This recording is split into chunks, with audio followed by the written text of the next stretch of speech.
The water stares back like a pupil, but the stars are below it.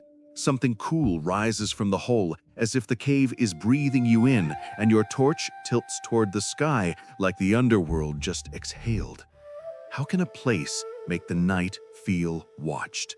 Bats spool upward as one thought, and the air hums like string against your teeth. Call it Camazotz if you dare. Down here, mythical beasts aren't mascots, and folklore doesn't need makeup. The anomaly is simple. The sky seems to be underground. If that's true, what else is upside down? And what does it want from you? We test the riddle, not just retell it. One cenote, one halocline, one map scratched in stone and wind. I'll stitch story to measurement, echoes to drafts, offerings to droughts, fear to physics. I'll show you survival mechanics hidden in ritual and the cultural origins of myths working like warning labels that never expired. Think field guide meets edutainment. Muddy shoes, clear notes, no melodrama. By the end, you'll carry a night map you can use in caves and in life. Small tests, fast feedback, low cost. But first, the rule of the dark has to introduce itself. I stand at the lip and the air drops 10 degrees like a sentence ending in certainty. Below, the surface looks like black glass, a pupil that refuses to blink while bats stitch the sky with invisible thread. Locals say the name softly, Camazotz, and even the limestone seems to listen, because some mythology creatures don't like being overpronounced. You feel that hush, right? The prickle that turns mythical beasts from bedtime jokes into options. Call them guardians or problems. Either way, the dark has rules, and we're about to find out who wrote them. Before I teach anything, I pay dues. Hat off, voice low, steps careful on the crumbly rim. To the Maya, these are thresholds, not pools, doors with fees, which explains offerings, taboos, and vigilant gods. If you want context, read a few pages of the Popol Vuh. It throws light without insulting the dark. Then watch how night birds, bats, and wind choreograph the first lesson long before we invented OSHA. Fear shows up as a coach, not a cop. Measure it and it behaves, ignore it and it writes the lesson plan in your name. Pack light, think clear. A red-lensed headlamp so you keep your night vision, notebook for timing, and patience you can actually hold. Give yourself 5 minutes of slow breathing. Your ears open, your jaw unclenches, and the cave gets louder in the ways that matter. You'll hear echolocation clicks, the rhythm of dripstone, and one low frequency that feels intentional. If you're coming from a couch at a playlist of documentaries, great. Keep curiosity and trade safety for mud and data. Then, the recorder pins a tone too clean for bats and too steady for water. They call it Zotzilaha, the House of Bats, and the name lands like a velvet-wrapped blade. In the Popol Vuh, heroes learn that some doors bite back harder than pride, and that night can grade on a curve you can't pass by sprinting. Down here, wings don't flutter, they slice, and darkness edits your courage like a strict teacher with a red pen. We can wink at mythical beasts, sure, but this echo chamber doesn't care for sarcasm. Say Camazotz softly and feel the limestone lean in, the way old stories do when they've been here longer than you. Let's ground the chill in facts, because fear behaves when measured. Leaf-nosed bats hit freeway speeds in tight air, hacking echolocation until your skull hums. Add low light, gusting drafts, and zoonotic risk, and you can map legend to biology without killing wonder. To villagers, a sudden strike reads divine.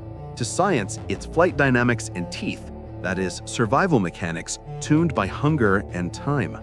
Even the fossil record hints at oversized vampire bat lineages, which keeps mythological creatures uncomfortably close to plausible. Respect isn't superstition here, it's PPE for your thinking. Bring a pocket kit that respects both story and safety. Ultrasonic mic, cheap anemometer, red headlamp, and the Popol Vuh, Tedlock or Christensen. Read a page, then listen. Log airflow spikes against emergence times, and later compare with a sober documentary segment. Practice slow breath drills. Keep your exit path clear, and treat every edge as a contract you sign with your weight. This is how folklore stops scaring you and starts instructing you. A razor-thin tone then knives in from the wrong direction and refuses to fade. Stone keeps secrets, but water tattles. I heard a rumor of gifts raised from the night water and went looking. Jade beads, a drilled tooth, obsidian, all glazed with limestone breath. The locals shrugged. Old gifts for old powers, said like weather, not like theater. Down here, mythical creatures aren't plush toys. They keep ledgers. You give, they guard the water, the crops, your luck for one more season. Every drop echoed twice, once in the wall, once in the gut, like a receipt stamped in the dark. Switch on the lights without killing the mystery.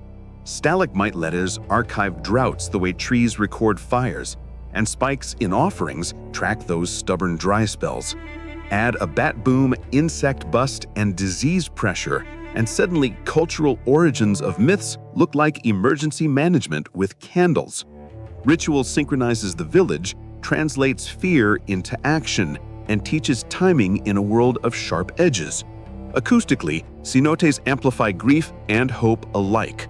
The same echo that scares you also warns you, and that's the point. Guidance disguised as a shiver. Field drill if you want meaning without museum dust. Visit a gallery with Maya collections, sketch every bat motif, and then note what it protects: water, crops, calendar. Read the Popol Vuh, then watch a careful documentary on cenotes. Compare frames, not just facts. If you travel here, bring a notebook and listen for patterns. Offerings after failed rains, songs after first bats, silence after bad omens. If this lens helps, tap subscribe and like so we can keep testing legends without breaking them. A cluster of gifts then blooms in a drought year when the rain, by every record, never came. The cave edits your path like a good editor. Cut here, tighten there, watch this line. The first tone was wrong, the offering's off schedule. Something upstream is writing footnotes in the wind. Follow the ripple. The next clue doesn't live in the air. It sleeps in water, and it dreams in directions we don't usually check. In museum light, Camazotz holds still long enough to be read, and the stillness is part of the trick. Ceramic lids, jade inlays, a crescent snout carved like a signature. Every edge says, contract. Curators label a bat deity, villagers nod at a night rule with wings. I say he's both, a clause in limestone law reminding you that deadlines can bite. Say the quiche syllables, kame, death, Zotz, bat, and feel how a name compresses warnings into one breath. Step outside the gallery, and the mask keeps working, just with different printers. Spanish friars sketched demons, folding bat lore into sermons, while farmers watched wind and maize, like always. Modern teams file him under iconography, and thumbnails turn him into a convenient face. Same pattern, new fonts. Folklore outlives its critics because the job stays. Guard water, guard timing, guard thresholds. That's myth at ground level. Messages stable enough to survive rebranding and stubborn enough to correct you at dusk. Try a quick drill, and the monster reveals his manual. Sketch 3 faces: ritual, colonial, and mascot. Then list what each protects and who profits. You'll see the mechanics hidden in eyebrows, teeth, and posture, harvests, doctrines, and ticket sales. For depth, pair the Popol Vuh with a museum guide to Maya ceramics, then test your notes by visiting a real cenote the evening. Soft note, if this field classroom keeps you thinking, you know what to do with the subscribe button. A tiny notch on one mask aims straight into a headwind no chart admits. Stone holds its breath when we don't. If the mask points into the wind, maybe the map isn't on the wall, it's in the air, and it only shows up when the cave decides you're paying attention. Stand at the rim and feel it, a thin breath climbing the shaft like the cave has opinions. Your torch leans toward the stars. The halocline ripples as if a thought is trying to surface. When the colony launches, its wings act like pistons, pushing pressure up the throat of limestone. That updraft carries minerals and musk, a signature you won't mistake twice. Call it superstition if you want. Your body longs the truth first. Around here, Camazotz signs the receipt in the wind, and that signature is legible. Zoom in without killing the shiver. A halocline happens where fresh water rides above denser salt, light bends, and walls look alive. Venturi effects squeeze air through narrow passages, so a small throat can roar like an organ pipe. Add CO2 or hydrogen sulfide cooling in pockets, and your throat prickles while your brain invents whispers to explain it. Bats ride these flows with ruthless efficiency, burn fewer calories, dodge owls, get home faster. Survival mechanics in motion. That's why the myth remembers a strike, not a lecture. Simple safety-forward field drill. Bring a cheap anemometer, a 4-gas monitor if you're cautious, and a red mode headlamp. Log airflow every 10 minutes. Note gusts against emergence times and the day's barometer. Pair the numbers with a museum visit or a careful segment on karst. Let context sharpen courage. Patterns emerge when you stop rushing. I overlay my breeze map on a shallow glyph near the lip, and an old arrow etched in stone aligns with a rising draft that shouldn't exist at all. I trace a cooler thread of air with my red beam, and it runs along a shallow groove, like a hidden street. So I sketch a night map, arrows for drafts, dots for echoes, tick marks for bat launches. Story first, then measurements.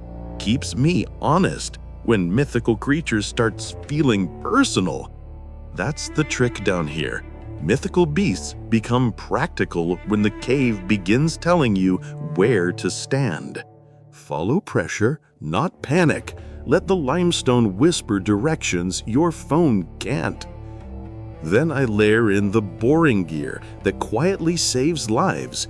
Compass, anemometer, ultrasonic mic, and a cheap CO2 sensor to keep hubris from making decisions.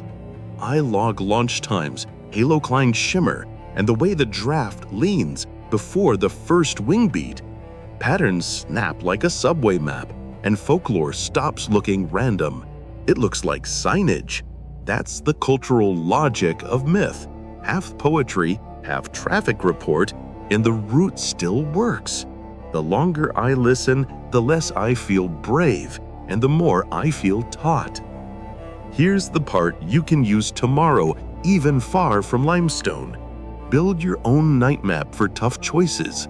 One list for fear spikes, one for facts, then walk the overlap.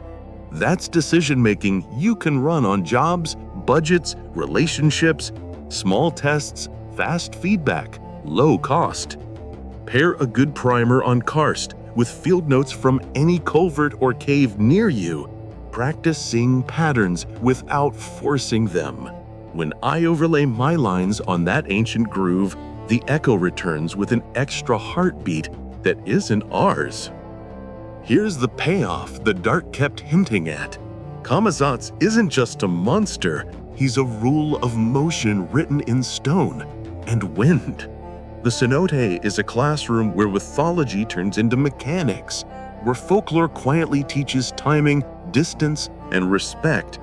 Track echoes, drafts, and offerings long enough, and a map appears that you can carry out of the cave. Use it. In a world louder than bat colonies, attention is your headlamp and patience your rope. Learn to hear the low, steady tones under the noise. That's where mythical beasts stop posing and start giving directions you can use. Tomorrow, build that map. 2 columns, fear spikes and measurable facts. Add small tests, 10 minutes of research, 1 careful conversation, 1 budget line, and listen for the overlap, like we listened for the draft. Read the Popol Vuh alongside a museum guide or a solid documentary. Let story give you courage and data give you traction. If you want depth, explore archaeology on cenotes, bats, and karst. The cultural logic of myth is practical once you let it be. That's not romantic. It's survival mechanics you can run in a kitchen or a canyon. So tell me, where is the sky underground in your life? Which hallway hums and which one simply echoes back your fear? If a mask in your world points against the wind, what deadline or habit needs retiring? What offering, time, focus, or forgiveness will you place at the threshold so you can cross whole? Share it below and teach the rest of us what your map is revealing. If this guided you tonight, subscribe and tap the bell so we keep learning together. I'll keep bringing monsters down to earth without betraying the mystery that keeps them dangerous and helpful. Before we leave the rim, breathe once with the cave. Feel the air choose a direction and notice how your body listens first.